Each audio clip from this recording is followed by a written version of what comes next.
Hello, bienvenue sur la Minute Agile. Aujourd'hui, on va parler de Scrum. Le Scrum Guide 2020 est sorti il n'y a pas longtemps, donc on continue à le décortiquer. Et une grosse évolution super importante va probablement faire plaisir à beaucoup de monde. Le Scrum, il devient No Estimate. Alors quand je dis qu'il devient No Estimate, cela ne vous empêche pas en revanche d'avoir quand même des estimations.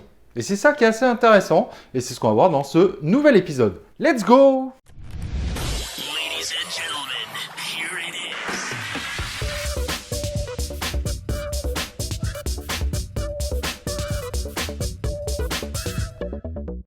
Alors comme je disais à l'instant, le Scrum, indirectement, devient No Estimate. Alors quand je dis No Estimate, ça veut dire que le Scrum ne dit plus qu'il faut estimer ou calculer les restes à faire, etc., etc. Il n'y a plus de notion de temps, dans le sens estimation. Et c'est plutôt une bonne nouvelle.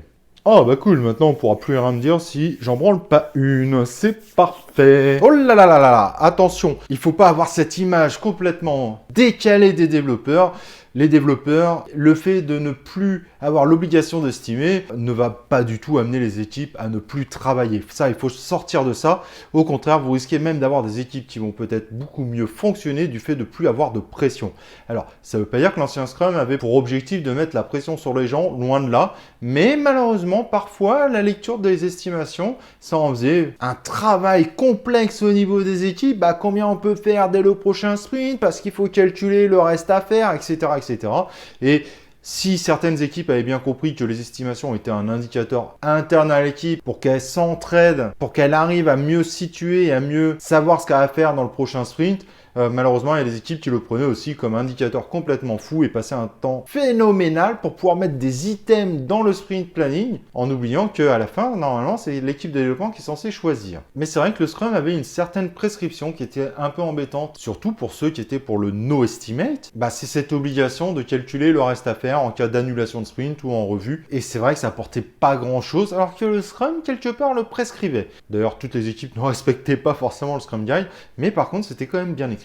Aujourd'hui, le Scrum prend un virage radical. On ne parle plus d'estimation. Ceux qui veulent faire de l'estimation font de l'estimation. Ceux qui ne veulent pas en faire n'en font pas. Et d'ailleurs, petit détail super important, la Scrum Team est son propre manager. Ça, c'est vraiment important. Si ce changement peut paraître minime, sur ce sujet, il est super important. Ça veut dire que ce n'est pas des gens à l'extérieur qui vont dire tu me mets des estimations, là, on va faire un reporting.